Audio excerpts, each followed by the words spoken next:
le na ram ngai chu hung sonin rao san ram min an chang zo ta sai sen te ta kan tu zai na hun chu hallo ten mang tra ti a trul ta mo o kan pi ma mur na kan vang kho sa in vai ta kin mo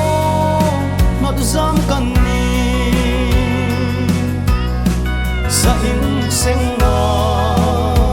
ding khom choi man lovin kudru kelin mo kan lo mak san ta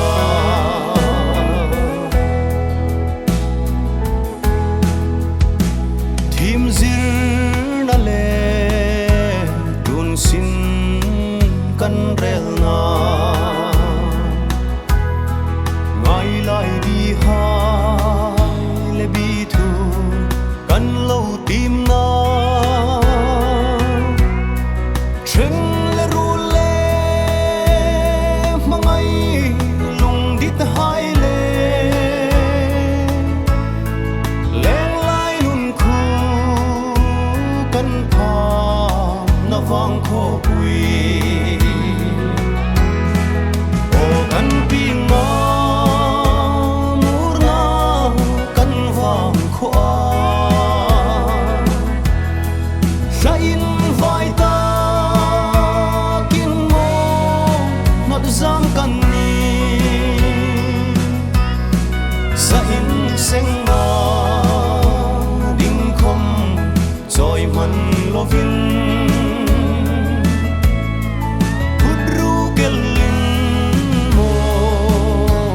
kan lo mak san ta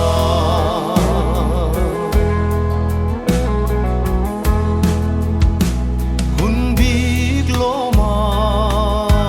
du thu tin sam ha kan kut pui hai le sik puin thang kan ur ha kan to na tin la ya chang zo ta si o ki rel ding in kan moi ta si no o kan pi ma mur na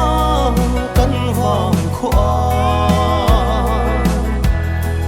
sa in vai ta kin mo ma du zam kan ni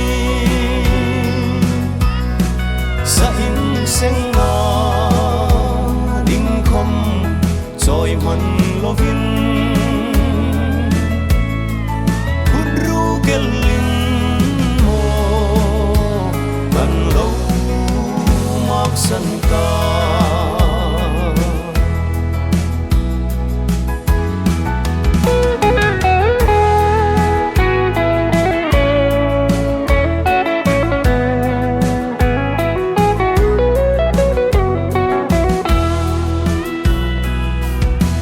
oral rangin tak bo an chang zo ta kan hun sil le